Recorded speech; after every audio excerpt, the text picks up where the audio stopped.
तो जब देवादिदेव महादेव नेत्र बंद करके सती के वियोग में बैठे थे तो महादेव चिंतन कर रहे थे किसका? अपने इष्ट राम जी का।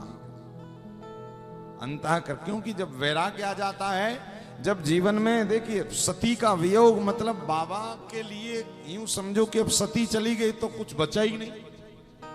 और जीवन में जब जब आपके जीवन में संबंधों का ह्रास हो तो भैया आपको असली संबंध परमात्मा की याद आनी ही चाहिए। मैं सदैव कहा करता हूं कि दुनिया का संबंध शायद आपको कष्ट दे सकता है, शायद दुनिया का संबंध आपकी अपेक्षाएं पूरी ना कर पाए, इसी कारण अपेक्षा पैदा भी मत करिएगा।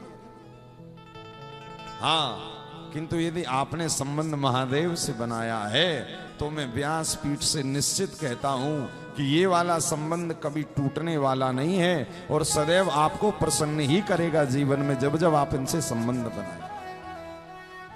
वो तो यूं समझिए जैसे एक नवजात बेटे की रक्षा उसकी मां करती है, बेटे को नहीं कहना पड़ता मां मुझे हर 2.5-3 घंटे में दुग्ध अमृत पान करा दो, मां को चिंता होती है। इसी प्रकार जो महादेव के साथ संबंध बना लेता है तो जैसे एक मां अपने नवजात बालक को समय समय पर दुग्ध पान कराती है उसको चिंता रहती, ठीक इसी प्रकार हमारे महादेव भी उनसे जो संबंध बना लेता उसकी रक्षा एक मां की तरह करते, जैसे मां नवजात शिशु की रक्षा करती। और नवजात बालक को कुछ लेना देना नहीं, कहीं सफर में भी जाना है तो उसको चिंता नहीं है, वो सोचता है कि मेरी माँ को सारी चिंता है कि मुझे कब कौन सा कपड़ा पहनना, क्या नहीं पहनना, या ऐसे ही पड़े रहना।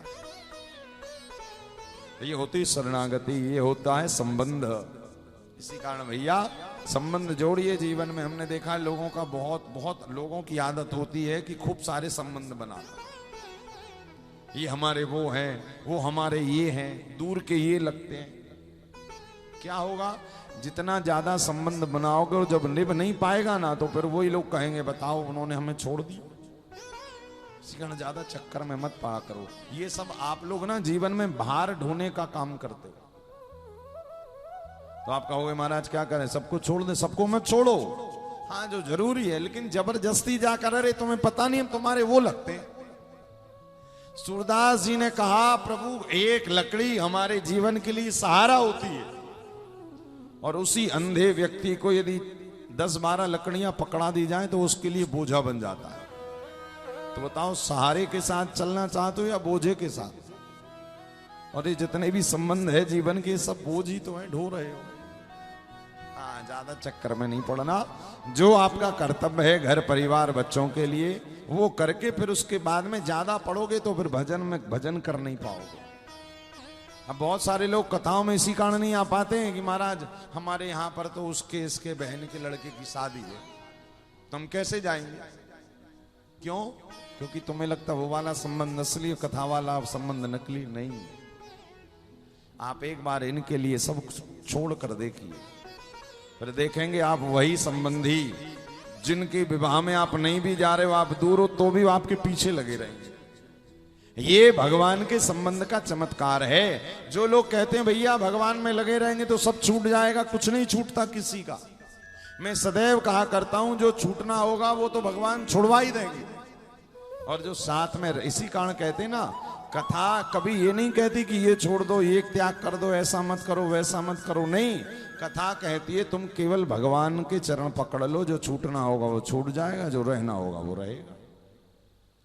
हमारे यहाँ पर वैराग्य कोई नहीं कहा कि तुम सब कुछ छोड़ के काशी आ जाओ, शमशान में तपस्या करने लगो, नहीं। रहो घर में, लेकिन घर पे भी रहो वैरागियों की तरह, घर पे भी रहो भजनानंदियों की तरह।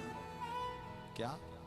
तो भगवान देवादिदेव महादेव सती के वियोग में थे और जब जीवन में वियोग आया तो किसकी याद आई? राम जी की। नेत्र बंद है बाबा के, कैलाश की उत्तंग शिखरों पर बैठे हुए हैं। विरूपाक्ष विभीषण, भगवान को यहाँ एक नाम दिया गया।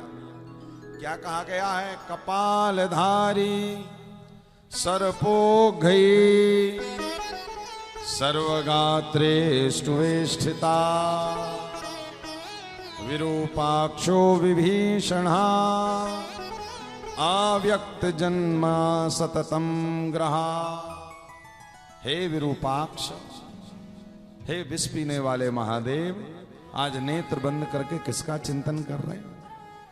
तो जो भगवान शिव राघवेंद्र सरकार का चिंतन कर रहे थे, तो बाहर के गणों को भगवान के रोम रोम से राम राम सुनाई दे रहा। कल हमने भी बाबा विश्वनाथ के सामने जो महादेव के गुरुजी के रूप में बैठे अभिमुक्तेश्वर महादेव, उनका दर्शन किया। तो महादेव के ठीक बिल्कुल सामने गुरुजी राम जी बैठे, यानी काशी वास करने वाले को भगवान शिव गुरु मंत्र से तारक मंत्र देते ना, तो गुरुजी से पूछते हैं, गुरुजी मतलब राम जी।